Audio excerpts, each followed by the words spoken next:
Hello and welcome to another edition of News Showcase. I am Priya, Tamil Nadu's first artificial intelligence news presenter.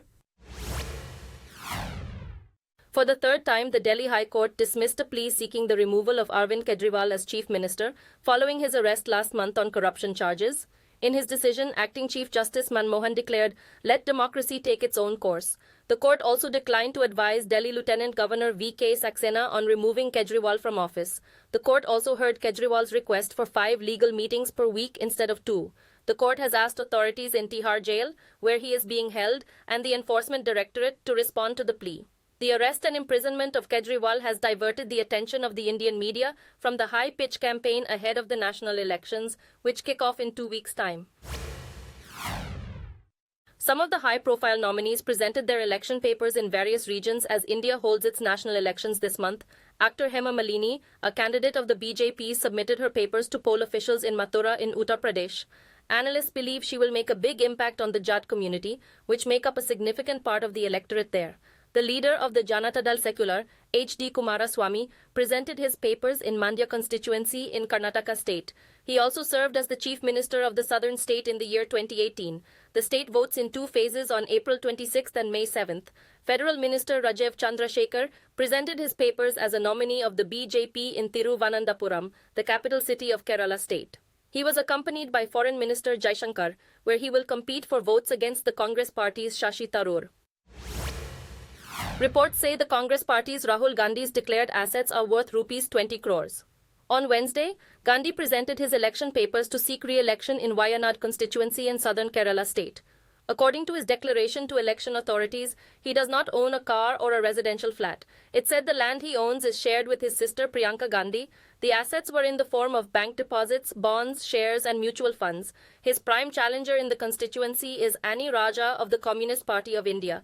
Her declared assets are worth rupees 72 lakhs, held in the form of bank deposits and jewelry. The BJP, which is engaged in an aggressive campaign in southern India, has nominated its state president Surendran in the Wayanad. Pilots serving with Vistara Airline have spoken of work fatigue, which has sparked safety concerns. The airline, which cancelled many flights due to pilot shortage, said it will resolve the crisis by the weekend. According to reports, pilots are protesting over a new pay scale ahead of Vistara's merger with Air India. Sources said protesting pilots denied taking mass leave in a coordinated plan. Pilots have been protesting a new contract which requires them to fly 40 hours instead of the previous 70, which has decreased their cost to company. But pilots could now earn more money and were encouraged to fly more frequently for incentives under the new arrangement. Vistara Airline is a joint venture between Tata Sons and Singapore Airlines, and the company has been operating since 2015.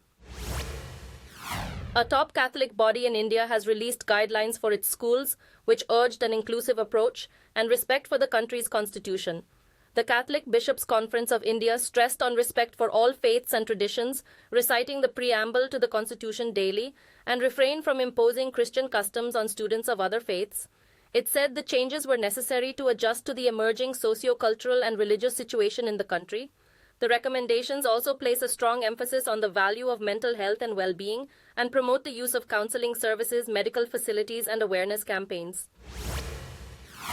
India is planning to have a single flight information region in Nagpur by combining the 4 commands in Delhi, Mumbai, Kolkata, and Chennai. According to reports, the Airports Authority of India has sought a study on the feasibility of the project. It is believed that a unified flight information center will improve safety, lessen carbon footprint, shorten flying distances, and provide airplanes with more fuel-efficient flight routes. India is the primary supplier of air navigation services in the Asia-Pacific area, with 2.8 million square nautical miles under its jurisdiction. It also shares data with 12 nations in the region.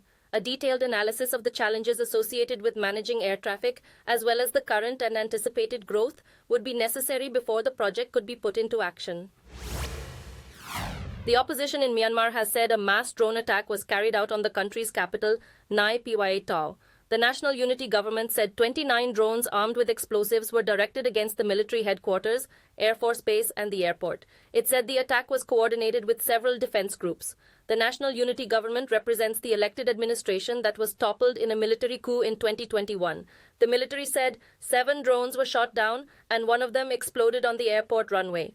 Since seizing control in 2021, the military has been engaged in combat with rebel militants. The UN estimates that the ensuing civil war has claimed thousands of lives and displaced about 2.6 million people. The founder of World Central Kitchen said that Israeli forces deliberately killed 7 aid workers while on an operation to deliver food to the people of Gaza. Jose Andres said Israel struck the aid convoy systematically, car by car. The charity said the aid convoy was clearly marked with its logo on the roof and sides, and 2 of the vehicles were armored.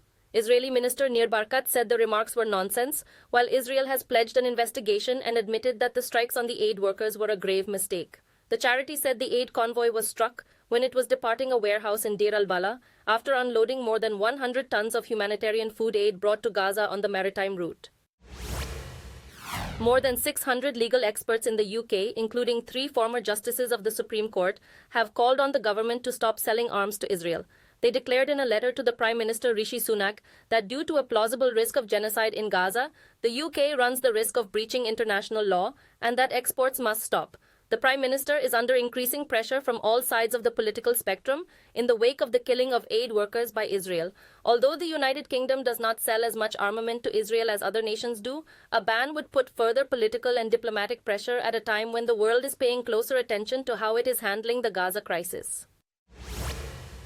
A survey has predicted a crushing defeat for UK Prime Minister Rishi Sunak's Conservative Party in the next elections. If the forecast is accurate, it would be worse than the Tories' loss in 1997 under John Major.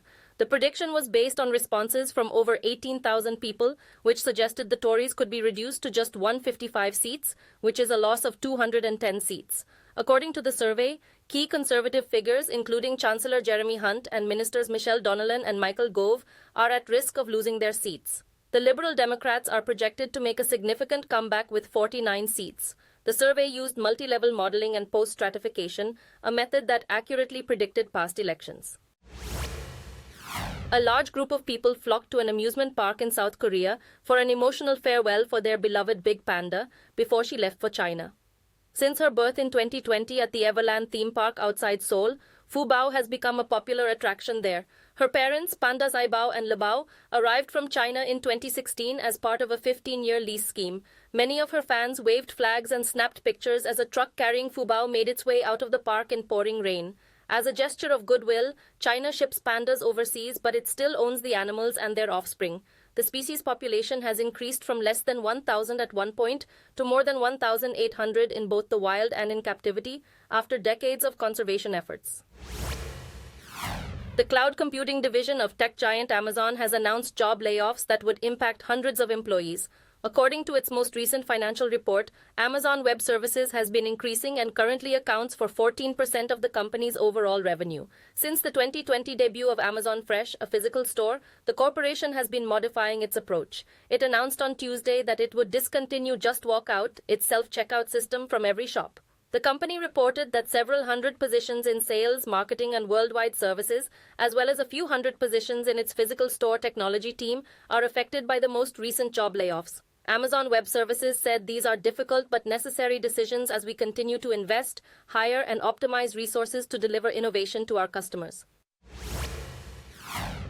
Google is reportedly exploring the idea of charging for AI-generated premium content, but there is no confirmation from the company. Reports suggest that AI-powered search features could be added to Google's subscription services, which include the AI assistant Gemini. Engineers are said to be preparing the necessary technology, but Google's traditional search engine would remain free.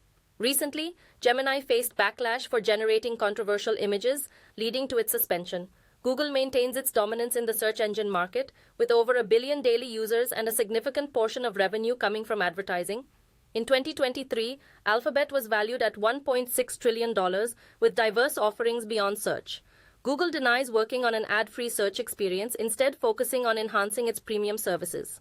Thank you for watching. I am Priya, Tamil Nadu's first artificial intelligence news presenter. Do tune in, same time tomorrow, for a roundup of the latest news and updates in India and around the world.